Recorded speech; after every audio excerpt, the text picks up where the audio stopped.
반갑습니다. 붓다의 복과 지혜입니다.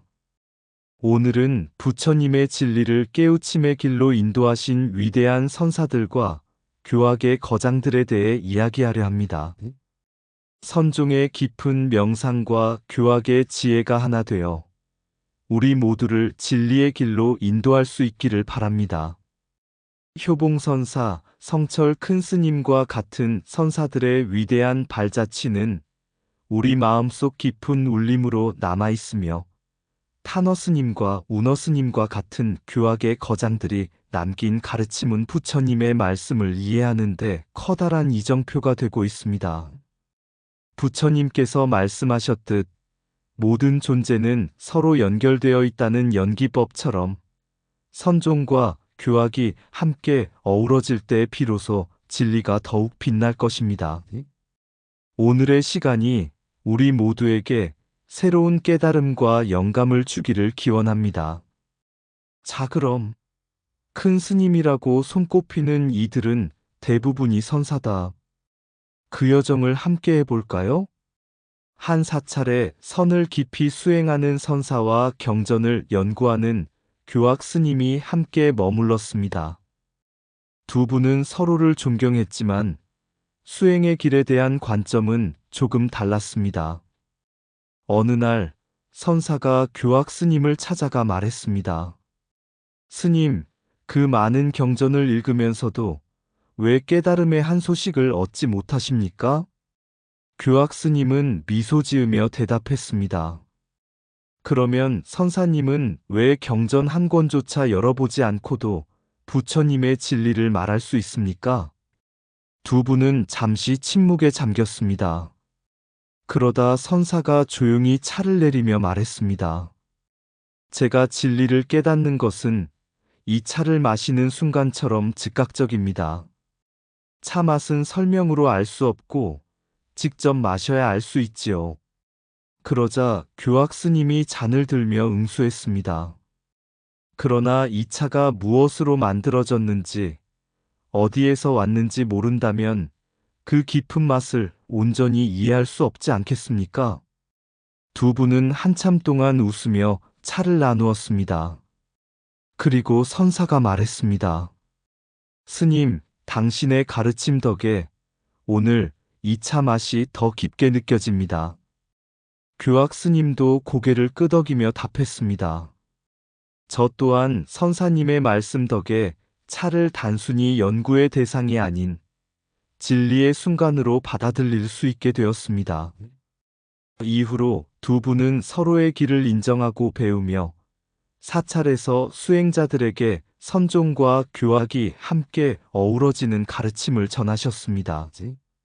이 일화는 사찰을 찾는 많은 이들에게 깨달음은 단 하나의 길이 아니라 서로 다른 길들이 모여 완성된다는 것을 보여주었습니다. 옛날에 한 제자가 부처님께 나아가 물었습니다. 세상에는 많은 수행 방법이 있습니다. 어떤 이는 명상을 통해 진리를 찾고 어떤 이는 경전을 배우며 깨달음을 구합니다. 그런데 어떤 스승들은 자신을 따르는 사람들에게 마치 자신이 부처인 양 숭배받고 있습니다. 이는 올바른 길입니까? 부처님은 미소 지으며 대답하셨습니다. 연꽃은 물과 진흙이 있어야 피어나고 태양과 바람이 있어야 그 향기를 세상에 전할 수 있다. 그러나 그 모든 것을 갖추었다고 해도 연꽃은 스스로 피어나야 한다. 누구도 대신 피어날 수는 없다. 제자는 고개를 끄덕였지만 여전히 의문이 풀리지 않는 얼굴로 물었습니다. 그렇다면 스승의 역할은 무엇입니까? 왜 어떤 스승들은 자신의 깨달음을 다른 이들에게 증명하려 하고 숭배를 받으려 합니까? 부처님은 근처의 연꽃을 가리키며 말씀하셨습니다. 스승은 물과 진흙, 태양과 바람과 같아야 한다. 자신을 보여주는 것은 제자들에게 방향을 가르치기 위함이지 자신을 높이기 위함이 아니다. 진정한 스승은 연꽃처럼 스스로 피어나도록 돕는 자이다. 나도 너희에게 길을 보여줄 뿐 너희가 직접 걸어야 한다. 그리고 부처님은 덧붙이셨습니다. 깨달음은 경전 속에만 있지 않고 스승 속에만 있지도 않다. 그것은 너희 마음 속에 있다. 스승을 숭배하는 것은 그가 깨달음을 얻은 방법을 배우기 위함이지 그를 절대적으로 따르라는 뜻이 아니다. 너희가 스스로 진리를 발견하지 않는다면 진정한 깨달음은 결코 이루어지지 않을 것이다. 제자는 이 말씀을 듣고 깨달음을 얻었습니다. 부처님, 제가 할 일은 연꽃처럼 스스로 피어나는 것입니다. 스승의 가르침은 저를 돕는 방향일 뿐, 그 자체가 목적이 아니라는 것을 이제 알겠습니다. 부처님은 미소 지으며 말씀하셨습니다. 그렇다. 스스로 피어나라.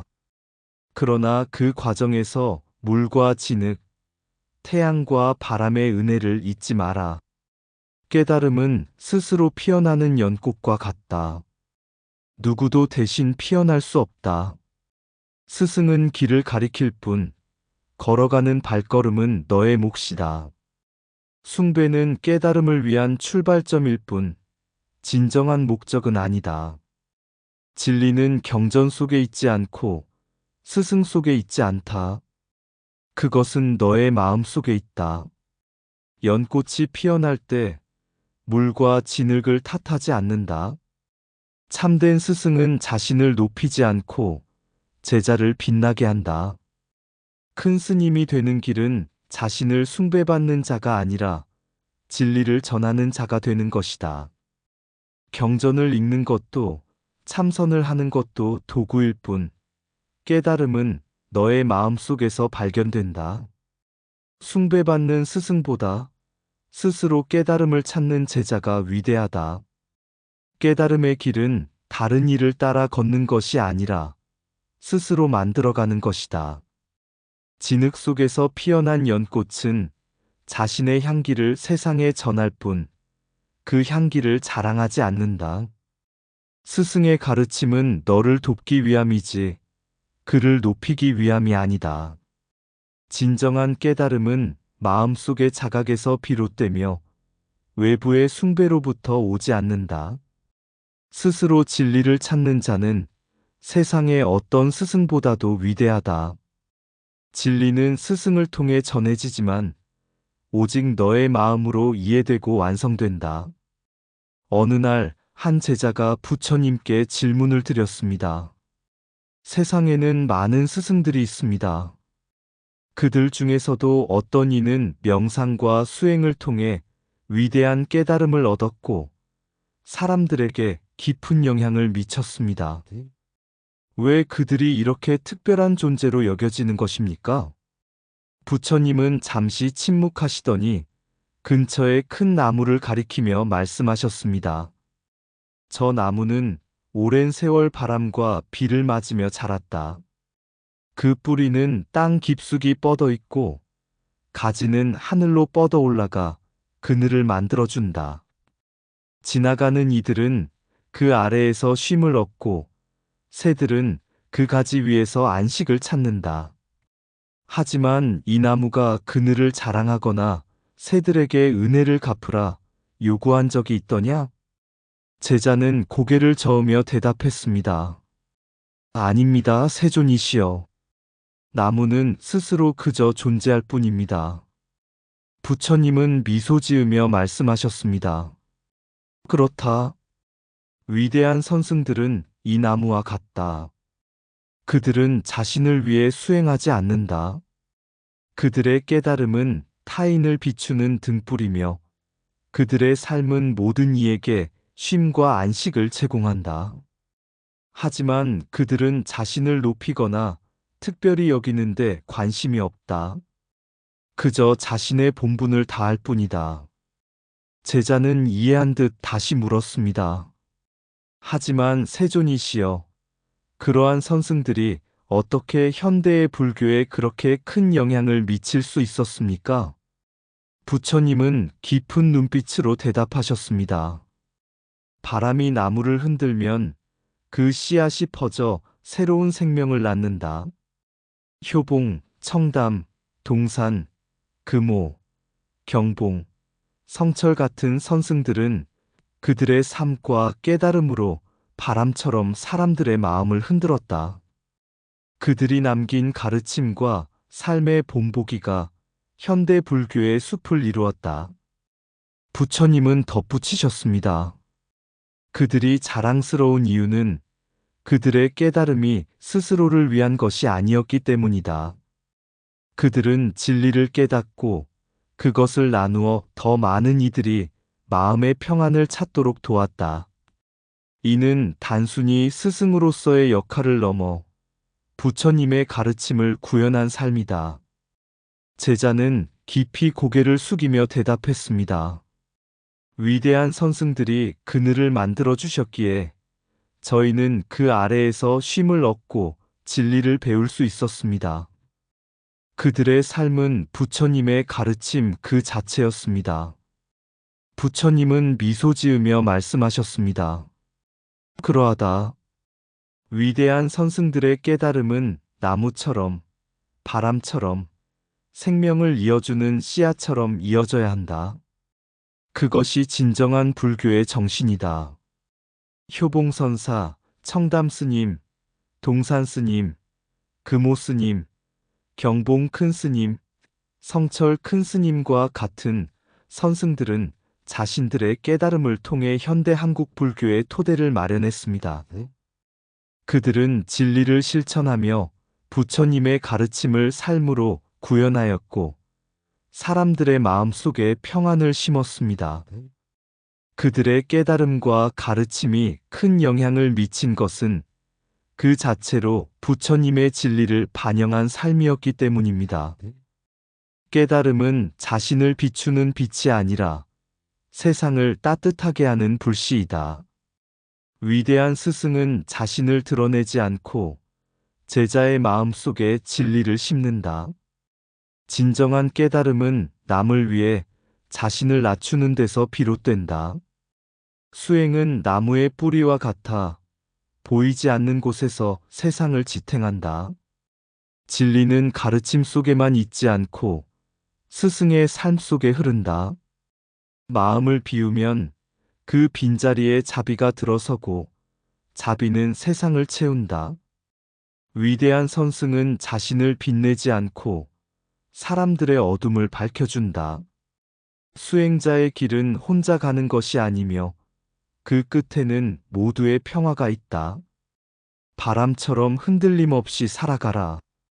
진리는 고요한 바람 속에서도 전해진다. 스승의 발자국은 강물처럼 이어져 모든 이의 갈증을 해소한다. 가장 위대한 깨달음은 말이 아니라 침묵으로 전해진다. 선의 깊이는 진리를 향한 질문 속에 있고 그 해답은 삶 속에 있다. 나무는 스스로를 위해 자라지 않듯 깨달음은 모두를 위해 꽃핀다. 스승의 가르침은 씨앗이 되어 수행자의 마음밭에 자비와 지혜를 틔운다. 진리는 길 위에 있으며 그 길을 안내하는 스승은 우리 모두의 거울이다. 타너 스님과 우너 스님은 한국 불교의 교학 전통을 지켜낸 위대한 거장들이었습니다. 그들은 경전의 해석과 번역을 통해 불교의 지혜를 현대에 전하는 데 힘썼습니다. 타너 스님은 불교 경전의 심오한 가르침을 널리 알리기 위해 한문 경전을 한글로 번역하고 강의하며 수행과 학문을 통합한 삶을 보여주었습니다. 우너 스님 또한 방대한 경전을 한글로 옮겨 한국 불교계가 경전을 직접 접하고 공부할 수 있는 길을 열었습니다. 그러나 한국 불교의 역사를 보면 교학과 선종의 균형은 한쪽으로 치우치는 경향이 있었습니다. 많은 고승과 선승들이 깨달음을 통해 대중에게 큰 영향을 미쳤지만 교학 전통은 상대적으로 덜 주목받았습니다. 이로 인해 경전 공부와 체계적 학문에 대한 가치가 축소되는 문제도 생겼습니다. 우너 스님은 이런 분위기 속에서 경 읽는다고 성불 못하나라는 말씀으로 경전 공부의 중요성과 한계를 동시에 일깨워 주셨습니다.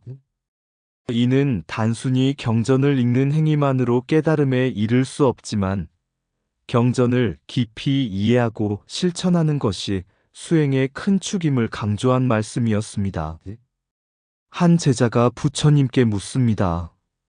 부처님, 경전을 읽는 것만으로 깨달음을 얻을 수 있습니까? 부처님께서 말씀하셨습니다. 비유하자면 배고픈 사람이 요리책을 읽는 것과 같다. 책 속의 가르침은 요리를 하는 법을 알려주지만 실제로 요리를 하지 않으면 배부를 수 없다. 그러나 요리를 배우지 않고 무턱대고 음식을 만들려고 하면 불을 잘못 다루어 다칠 수 있다. 이어 부처님께서는 이렇게 덧붙이셨습니다. 경전은 지혜의 길을 비추는 등불이다. 그 등불 아래에서 자신의 마음을 닫고 행동을 바로잡아야만 진정한 깨달음에 이를 수 있다. 읽는 것만으로는 부족하고 실천 없는 이해도 허망하다. 우너 스님과 타너 스님의 삶은 부처님의 이 가르침을 구현한 사례였습니다. 그들은 경전을 공부하고 해석하며 이를 실천과 연결지으려 노력했습니다. 교학과 선종의 균형이 무너질 때 불교의 진리는 온전히 전해지기 어려우며 진정한 깨달음과 자비의 실천은 불완전해질 수 있다는 것을 보여줍니다. 지식은 마음을 비추는 등불이요. 실천은 그 빛을 세상에 드러내는 거울이다.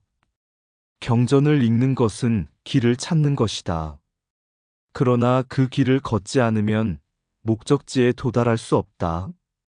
지혜는 배우는 것으로 시작되지만 참된 깨달음은 살아가는 데서 완성된다. 책 속의 가르침은 길을 비추지만 내면의 깨달음 없이는 그 길을 걷기 어렵다.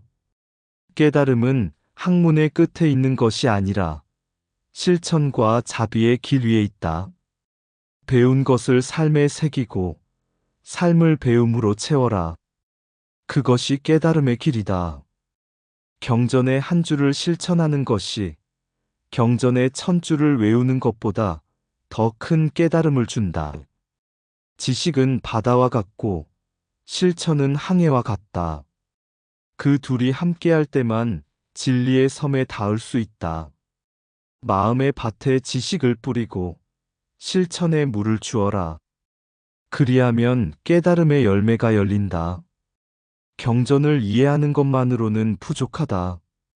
그 가르침이 나의 삶과 하나가 될 때 비로소 진리가 된다. 깨달음은 머리에서 시작되지만 가슴과 손끝에서 완성된다. 지혜의 씨앗은 경전에 담겨 있고 그 씨앗이 꽃 피우는 곳은 실천의 들판이다. 진리를 아는 것과 사는 것 사이에는 다리가 필요하다. 그 다리는 실천이다. 공부는 마음을 밝히고 실천은 그 밝음을 세상에 나눈다. 진정한 깨달음은 경전의 글자 속이 아니라 그것을 삶의 녹인 행동 속에서 드러난다. 옛날에 한 제자가 있었습니다. 그는 경전을 배우는 데 몰두하며 수년간 스승 곁에 머물렀습니다. 매일 경전을 암송하고 글자를 분석하며 그 깊은 뜻을 찾으려고 노력했지만 마음 한구석에는 늘 답답함이 있었습니다. 어느 날 제자는 스승에게 물었습니다. 스승님, 저는 경전을 열심히 공부했지만 여전히 마음이 편치 않습니다.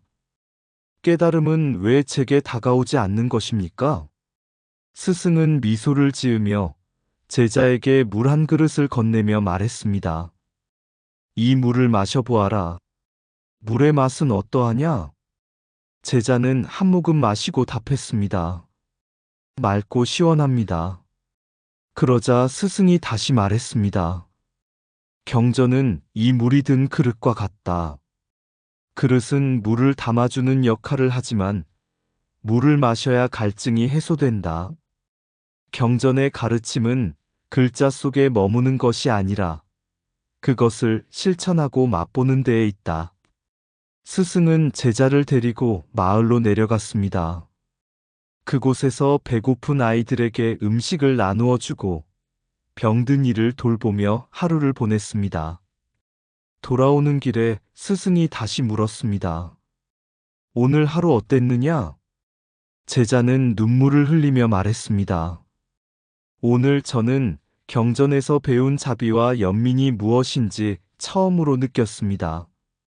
깨달음이란 머리로 아는 것이 아니라 마음으로 경험하는 것임을 알게 되었습니다. 스승은 고개를 끄덕이며 말했습니다. 깨달음은 경전의 글자를 넘어선 삶 속에 있다. 배운 것을 실천으로 옮기고 그 실천을 통해 진리를 느끼는 것이 불교의 참된 길이다. 그날 이후 제자는 경전 공부에 더 큰 의미를 두게 되었습니다. 하지만 그는 글자 하나하나를 자신의 삶으로 옮기는데 더욱 정성을 다했습니다. 그의 마음속 답답함은 사라졌고 그는 실천 속에서 진정한 깨달음에 이르는 길을 발견했습니다. 경전의 글자, 바람처럼 스쳐 머리로 알며 마음은 그늘 속. 그러나 진리의 빛은 말로는 닿지 않네. 그 빛은 실천 속에 피어나는 꽃, 그 꽃은 마음의 바다에서 떠오르는 해. 배운 것을 품고 삶으로 이끌며 경전의 가르침은 길을 밝히는 등불. 그러나 그 길을 걷지 않으면 등불은 빛을 잃고 길은 사라지리라. 사랑과 자비, 연민의 손길로 가난한 마음을 채우고 병든 영혼을 닫힌 문을 열어 이것이 진리의 맛, 깨달음의 씨앗. 무엇을 알기보다 무엇을 행하느냐? 그 속에 부처님의 가르침이 살아있다. 선의 깊은 고요 속에서 깨달음은 머물지 않고 일상 속에서 흐른다. 경전의 글자가 살아나는 순간 그 길은 나와 너를 넘어서 모든 존재를 품고 흐르리라. 우리는 그 길을 함께 걸어가며 자비와 지혜로 길을 만들어 가리라. 깨달음은 너와 내가 아닌 우리 모두의 삶 속에서 펼쳐지리라. 부처님의 진리는 그 깨달음은 언제나 우리의 손끝에서 세상의 평화로 퍼져나가리라. 이상 붓다의 복과 지혜였습니다. 오늘도 복지 구족한 날 되세요. 구독과 좋아요는 붓다의 복과 지혜를 밝히는 큰 자비의 등불이 됩니다.